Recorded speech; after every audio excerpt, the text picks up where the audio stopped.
Tuanzie uchambuzi wa ripoti. Pakistan inaendelea na maandalizi ya duru mpya ya mazungumzo ya upatanishi kati ya Marekani na Iran, siku chache tu kabla ya kumalizika kwa makubaliano tete ya usitishaji vita. Hayo yanajiri mnamo wakati machafuko yanayoongezeka kuhusu mlango wa bahari wa Hormuz yakiibua wasiwasi ikiwa mazungumzo hayo yatafanyika. John Juma na maelezo zaidi.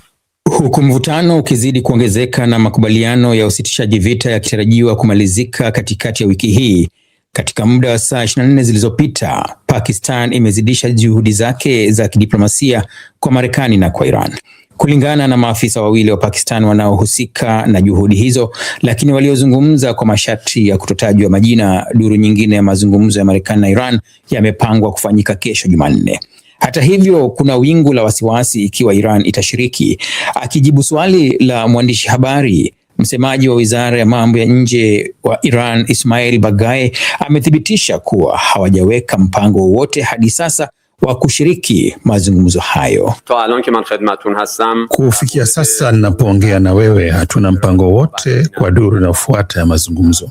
Hakuna uamuzi wowote uliokwisha kuchukuliwa kuhusu hili. Rais wa Marekani Donald Trump amesema wajumbe wa Marekani watawasili katika mji mkuu wa Pakistan leo Jumatatu, lakini haikubainika mara moja ikiwa mipango hiyo inaweza kubadilika. Mwishoni mwa wiki, Marekani ilishambulia na kukamata meli ya shehena ya Iran, ikisema meli hiyo ilijaribu kukwepa mzingiro wake wa bandari za Iran. Hiyo ndiyo meli ya kwanza kukamatwa na Marekani tangu ilipoanzisha mzingiro wake wiki iliyopita. Kamandi ya pamoja ya majeshi ya Iran imeapa kujibu hatua hiyo. Imetaja ukamataji wa meli hiyo kuwa kitendo cha uharamia na ukiukaji wa makubaliano yaliyopo ya usitishaji mapigano. Kamandi hiyo imeapa kurudisha vikwazo vya awali. Mnamo Jumamosi, Iran ilishambulia meli zilizokuwa zikipita katika mlango wa bahari wa Hormuz. Waziri wa mambo ya nje wa Iran, Abbas Araghchi, ameiambia Pakistan kwamba vitisho vya Marekani dhidi ya meli na bandari za Iran ni dalili za wazi za Washington kutokuwa waaminifu kuelekea mazungumzo yaliyopangwa. Hayo ni kulingana na vyombo vya habari vya serikali ya Iran. Marekani na Israel zilipoanza mashambulizi dhidi ya Iran tarehe 28 Februari, muda mfupi baadaye Iran ilizuia kwa kiasi kikubwa usafiri kupitia mlango wa bahari wa Hormuz unaounganisha Ghuba ya Uajemi na Bahari Kuu. Siku chache zilizopita, Marekani pia ilianzisha mzingiro dhidi ya bandari zote za Iran. Rais wa Marekani Donald Trump alisema mzingiro huo utaendelea hadi pale Iran itakapofikia makubaliano na Marekani. Kulingana na Iran, tangu vita hivyo vianze, zaidi ya watu 3,000 wameuawa nchini humo. Hata hivyo, taarifa hiyo haikutofautisha waliouawa ikiwa ni raia au maafisa wa usalama. Ulimwengu ulikuwa na matumaini ya bei ya mafuta kushuka pale Iran ilipotangaza kufungua mlango wa bahari Hormuz, na pia kulingana na makubaliano ya usitishaji vita kati ya Israel na wanamgambo wa Hezbollah nchini Lebanon kwa siku 10.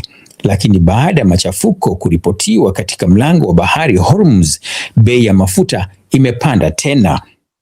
Asante sana John Juma kwa ripoti hiyo. Na msikilizaji, maonyesho makubwa ya kila mwaka ya biashara na viwanda yalifunguliwa rasmi hapo jana Jumapili mjini Hanover, ambapo kansela wa Ujerumani Friedrich Merz alimkaribisha rais wa Brazil Luiz Inacio Lula da Silva kwenye maonyesho hayo. Zainab Aziz na mengi zaidi.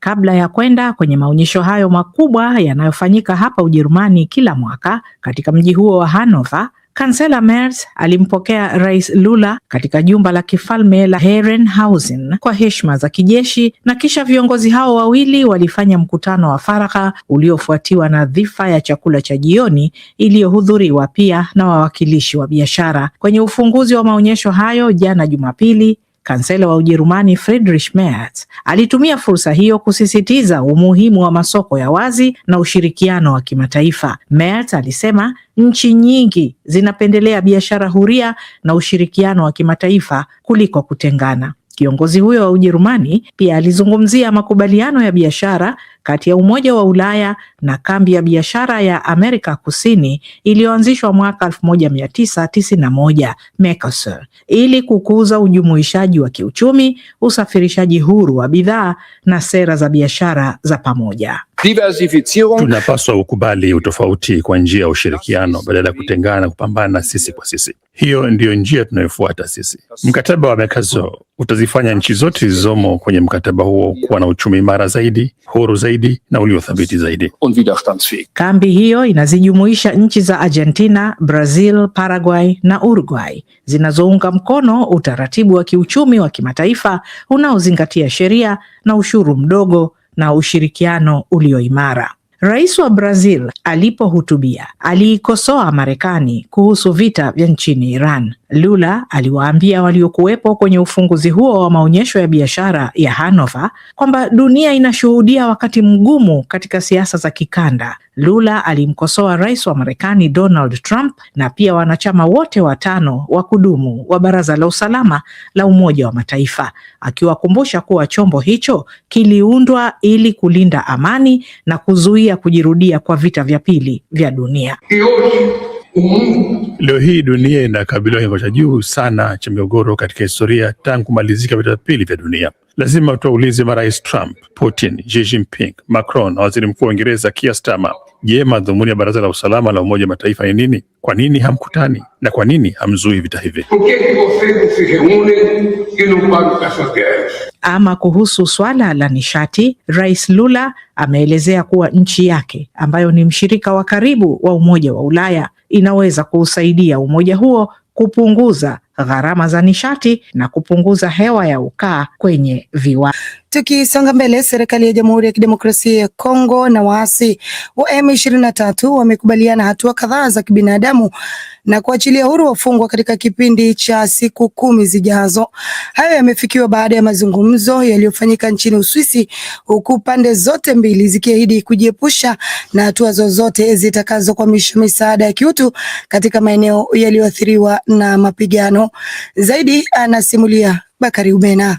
Tamko hilo la pamoja la serikali ya Kongo na M23 limebainisha kuwa pande hizo zimekubaliana kuanzisha mkakati wa kuwezesha upatikanaji wa huduma za kibinadamu, kulinda mihimili ya mahakama, kuanzisha mfumo wa usimamizi utakaohakikisha uheshimishwaji wa makubaliano ya kusitisha mapigano na kuachiliwa kwa wafungwa. Hatua hii inalenga kujenga imani kati ya waasi hao na serikali, ambao licha ya kusaini mwezi Desemba mwaka jana makubaliano ya amani yaliyosimamiwa na Marekani, mapigano yamekuwa yakiendelea katika maeneo kadhaa mashariki mwa DRC, eneo linalokabiliwa na mizozo kwa zaidi ya miongo mitatu. Mazungumzo hayo kati ya serikali ya Kongo na M23 yaliyosimamiwa na Qatar yalifanyika katika mji wa Uswisi wa Montreux kuanzia Aprili 13 hadi 17, na kwamba pande hizo mbili zimeafikiana kuhusu umuhimu mkubwa wa haraka na usio na vikwazo wa kuhakikisha shughuli za kibinadamu zinaendelea kwa usalama ili kuokoa maisha ya watu wa mashariki mwa DRC.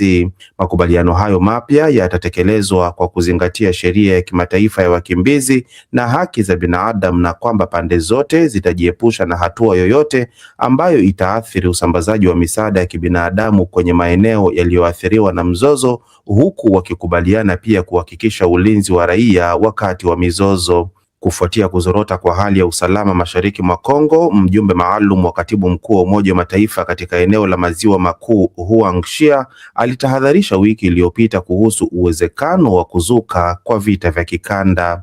L'érosion continue de la confiance. Kuendelea kupungua kwa uaminifu ndiko kunasababisha tofauti kati ya ahadi za kisiasa na hali halisi kwenye maeneo yenye machafuko, na hiyo ndiyo changamoto kubwa kwetu. Bado kuna hatari ya kuzuka kwa mzozo wa kikanda. Baraza hili haliwezi kuruhusu kushuhudia kutokea kwa vurugu hizo ambazo kiini chake kimekuwa kikifuatiliwa kwa muda mrefu sana. Regional reste tangible. Mazungumzo ya Montreux yaliwaleta pamoja wawakilishi kutoka serikali ya DRC, M23 na tawi lake la kisiasa la Alliance Fleuve Congo AFC, wawakilishi kutoka Qatar, Marekani, Uswisi, wajumbe wa halmashauri ya Umoja wa Afrika, na wote hao wameafikiana kudumisha kasi katika kuendeleza mchakato wa amani.